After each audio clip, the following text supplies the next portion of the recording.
ಯಾರಿಗೆ ತಾನೇ ತಮ್ಮ ಸ್ಕಿನ್ ಕ್ಲಿಯರ್ ಆಗಿ ಈವನ್ ಆಗಿ ಗ್ಲೋಯಿಂಗ್ ಸ್ಕಿನ್ ಇಷ್ಟ ಆಗಲ್ಲ ಹೇಳಿ. ಆದರೆ ಯಾರ ಸ್ಕಿನ್ನು ಪರ್ಫೆಕ್ಟ್ ಆಗಿರಲ್ಲ. ಸೊ ಕೆಲವೊಂದಷ್ಟು skin problems like hyper pigmentation ಆಗಿರ್ಬೋದು, ಅನ್ಇವನ್ ಸ್ಕಿನ್ ಟೋನ್ ಆಗಿರ್ಬೋದು, ಡಾರ್ಕ್ ಸ್ಪಾಟ್ಸ್, ಆಕ್ನೆ ಸ್ಪಾಟ್ಸ್, ಈ ಥರದ್ದು ಏನಾದರೂ ಒಂದು ಇದ್ದೇ ಇರುತ್ತೆ. ಸೊ ನಾವು ಒಂದು ಪ್ರಾಪರ್ ಆಗಿರುವಂತಹ ಸ್ಕಿನ್ ಕೇರ್ ರುಟೀನ್ ಜೊತೆಗೆ ಹೋಮ್ ರೆಮಿಡೀಸ್ ಇವೆಲ್ಲ ಟ್ರೈ ಮಾಡೋದ್ರಿಂದ ನಾವು ಖಂಡಿತವಾಗ್ಲೂ ಈ ಒಂದು ಪಿಗ್ಮೆಂಟೇಷನ್ ಅಥವಾ ಅನ್ಇವನ್ ಸ್ಕಿನ್ ಟೋನ್ ಏನಿದೆಯೋ ಅದನ್ನು ನಾವು ಕಡಿಮೆ ಮಾಡ್ಕೊಳ್ತಾ ಬರಬಹುದು. So hi, this is Nidhi here. ಇವತ್ತಿನ ಈ ಒಂದು ವಿಡಿಯೋದಲ್ಲಿ ನಾನು ನಿಮ್ಮೊಂದಿಗೆ ಒಂದು ಸೂಪರ್ ಆಗಿರುವಂಥ ಹೋಮ್ ರೆಮಿಡಿನ ಶೇರ್ ಮಾಡ್ತಾ ಇದ್ದೀನಿ. ನಿಮ್ಮ ಅನ್ಇವನ್ ಸ್ಕಿನ್ ಟೋನ್ನ ರಿಡ್ಯೂಸ್ ಮಾಡ್ಕೋಬಹುದು, ಜೊತೆಗೆ ಪಿಗ್ಮೆಂಟೇಷನ್ ಮತ್ತು ಟ್ಯಾನ್ ಸಹ ನೀವು ಕಡಿಮೆ ಮಾಡ್ಕೋಬಹುದು. ಸೊ ಈ ಒಂದು ರೆಮಿಡಿಗೆ ಏನೆಲ್ಲ ಇಂಗ್ರೀಡಿಯೆಂಟ್ಸ್ ಬೇಕು, ಇನ್ನೇನೆಲ್ಲ ಬೆನಿಫಿಟ್ ಸಿಗುತ್ತೆ ಅಂತ ನೋಡ್ಕೊಂಡು ಬರೋಣ ಬನ್ನಿ.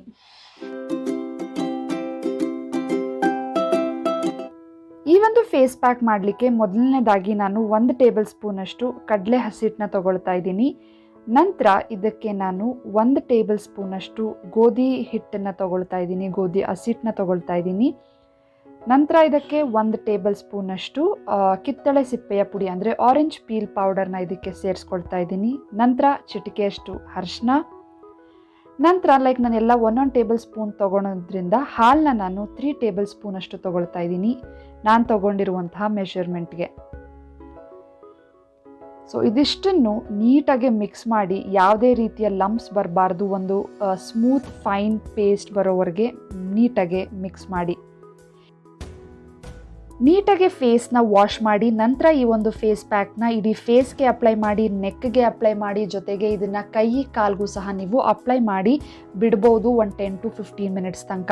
ಇಲ್ಲಿ ನಾವು ಮಿಕ್ಸ್ ಮಾಡಿರೋಂಥ ಪೌಡರ್ ಬಂದು ಕಡಲೆ ಹಸಿಟ್ಟು, ಗೋಧಿ ಹಸಿಟ್ಟು ಮತ್ತು ಆರೆಂಜ್ ಪೀಲ್ ಪೌಡರ್. ಅದರಲ್ಲಿರುವಂಥ ಪ್ರಾಪರ್ಟೀಸ್ ಬಂದು ಲೈಟನ್ ಅಪ್ ಮಾಡುತ್ತೆ ನಮ್ಮ ಸ್ಕಿನ್ ಟೋನ್ನ.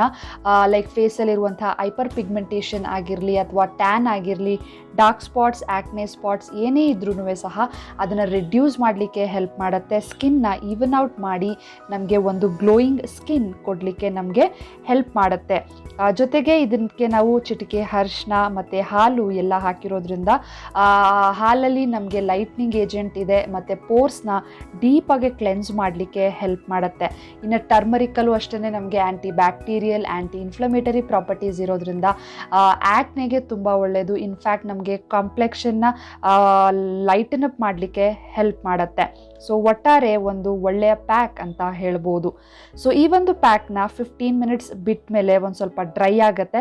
ಇದಕ್ಕೆ ನೀಟಾಗಿ ಒಂದು ಸ್ವಲ್ಪ ವಾಟರ್ನ ಸ್ಪ್ರೇ ಮಾಡಿಕೊಂಡು ಸರ್ಕ್ಯುಲರ್ ಮೋಷನಲ್ಲಿ ಇದನ್ನು 1 or 2 ಮಿನಿಟ್ಸ್ ಸ್ಕ್ರಬ್ ಮಾಡಬೇಕು.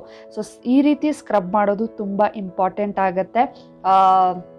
ಸೊ ದ್ಯಾಟ್ ನಮಗೆ ಒಂದು ಗ್ಲೋಯಿಂಗ್ ಸ್ಕಿನ್ ಕೊಡಲಿಕ್ಕೋ ಅಥವಾ ಟ್ಯಾನ್ ಮತ್ತು ಹೈಪರ್ ಪಿಗ್ಮೆಂಟೇಷನ್ ರಿಮೂವ್ ಮಾಡಲಿಕ್ಕೋ ತುಂಬಾ ಹೆಲ್ಪ್ ಮಾಡುತ್ತೆ ಈ ಒಂದು ಪ್ಯಾಕ್. ನೋಡಿದ್ರಲ್ಲ ಎಷ್ಟು ಸುಲಭವಾಗಿ ನಾವು ಈ ಒಂದು ಪ್ಯಾಕ್ನ ತಯಾರಿಸ್ಬೋದು ಅಂತ. ಈ ಒಂದು ಪ್ಯಾಕ್ ಎಲ್ಲ ಸ್ಕಿನ್ ಟೈಪ್ ಅವ್ರಿಗೂ ಸೂಟ್ ಆಗುತ್ತೆ. ಟ್ರೈ ಮಾಡಿ. ಈ ಒಂದು ಪ್ಯಾಕ್ನ ಅಪ್ಲೈ ಮಾಡ್ಕೊಳ್ಳೋದ್ರಿಂದ ನಿಮ್ಮ ಪಿಗ್ಮೆಂಟೇಷನ್ ಆಗಿರಲಿ, ಅನ್ಇವನ್ ಸ್ಕಿನ್ ಟೋನ್ ಆಗಿರಲಿ, ಸನ್ ಟ್ಯಾನ್ ಏನಾದರೂ ಇದ್ದರೆ ಅವೆಲ್ಲ ರಿಡ್ಯೂಸ್ ಆಗುತ್ತೆ. ಸೊ ವಾರಕ್ಕೆ ಅಟ್ಲೀಸ್ಟ್ 1 ರಿಂದ 2 ಬಾರಿ ಈ ಒಂದು ಪ್ಯಾಕ್ನ ನೀವು ಅಪ್ಲೈ ಮಾಡ್ಕೊಳ್ಳೋದ್ರಿಂದ ಒಳ್ಳೆ ಬೆನಿಫಿಟ್ಸ್ನ ನೀವು ಪಡ್ಕೋಬಹುದು. ಸೊ ಹೋಪ್ ಇವತ್ತಿನ ಈ ಒಂದು ವಿಡಿಯೋ ನಿಮಗೆ ಹೆಲ್ಪ್ ಆಯಿತು ಅಂತ ಭಾವಿಸ್ತೀನಿ. ಇಷ್ಟ ಆಗಿದ್ರೆ ಪ್ಲೀಸ್ ವಿಡಿಯೋನ ಲೈಕ್ ಮಾಡಿ, ನಿಮ್ಮ ಫ್ರೆಂಡ್ಸ್ ಫ್ಯಾಮಿಲಿಯೊಂದಿಗೆ ಶೇರ್ ಮಾಡಿ. ಸಿಗ್ತೀನಿ ನನ್ನ ಮುಂದಿನ ವಿಡಿಯೋದಲ್ಲಿ. ಅಲ್ಲಿವರೆಗೂ ಖುಷಿಯಾಗಿರಿ. Bye guys.